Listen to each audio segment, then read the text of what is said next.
It's time to feel uplifted. Cueing is hard. It's one of the hardest parts of teaching yoga and one of the most important.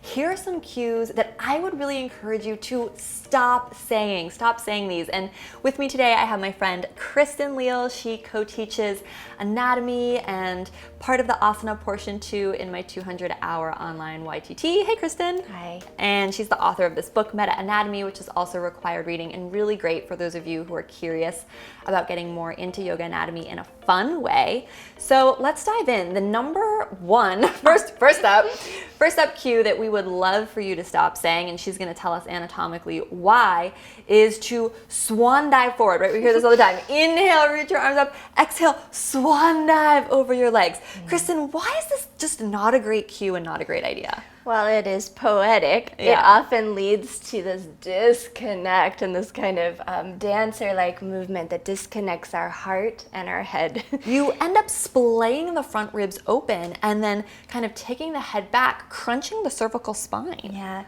it's not the most elegant or efficient way to move from Urdhva Hastasana to Uttanasana. So rather keeping the spine in one long line as you fold forward, you keep energetically connected and physically in a little bit more safe space. And bending the knees, Yeah. right? Bending the knees and keeping the spine long. So what could we say instead?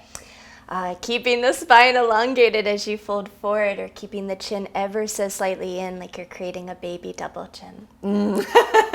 Because we want the spine, the curves of the spine, to stay in neutral, even as we invite in movement. And I think we as teachers often forget that.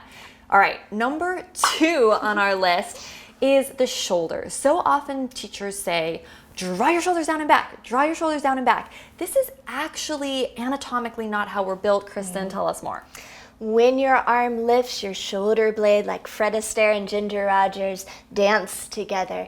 They what's called upwardly rotate and elevate to bring the arm up. And they must do this in tandem. Otherwise, it's like Ginger Rogers stepping all over Fred Astaire's feet. There'll be disharmony and often injury that will occur. So bringing the arms up and pulling the shoulders down the back is not recommended. It just doesn't make good sense, and it actually feels really yucky. Now, we do want people to relax their traps, right? So if someone's traps are up here, softening the trap, softening the neck is good. The cue we want to get rid of, though, is like, draw the shoulders down and back, draw the shoulders down and back, because it actually, again, we talk about this in yoga teacher training, but it's like getting crunchy on the acromion process, right? Yeah, it just makes this glenohumeral rhythm, that dance, very disharmonious.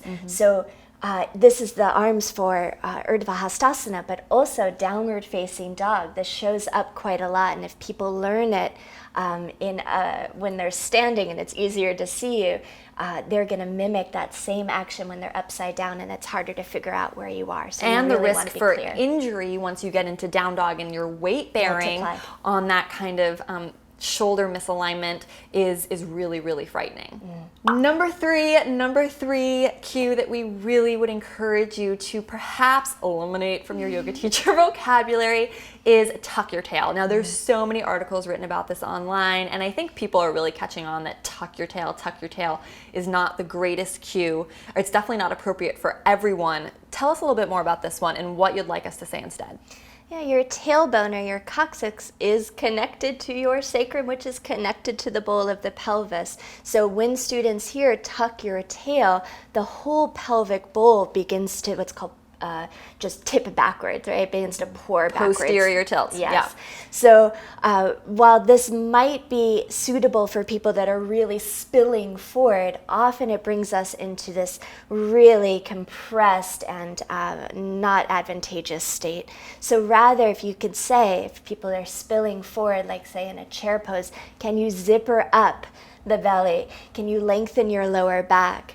Can you lengthen your tailbone down to the space between your heels? I say that for cat pose. Yeah. And we really want to stay away from it in our backward bends, because this is going against rhythms in the body of your tail actually wanting to move slightly back in space as you come into a back bend. So if we want that action, we want to say lengthen the tail, not tuck the tail. So now I'd love to hear from you. What cues do you feel like you've heard that you think are maybe a little bit dubious? Would love to hear from you in the comments down below. I would love for you to explore online yoga teacher training with me and Kristin. So there's a link for that right around this video. Go download the brochure, see if it's a fit, and remember, if you're already a yoga teacher and you're looking to deepen your skills, deepen your practice, you can actually take the online training at a reduced rate. And here I'm gonna link up for you a really cool podcast that I put together a couple years ago that's called Becoming a Vessel for the Teachings. If you're someone who struggles with cueing or struggles with sharing your voice, I really want you to listen to this podcast. Set aside some time, bookmark it, click there, go there now, and find a moment where you can listen to this in entirety. I know it's helped a lot of my students, and I'm really curious for your thoughts on it as well. From my heart to yours, namaste.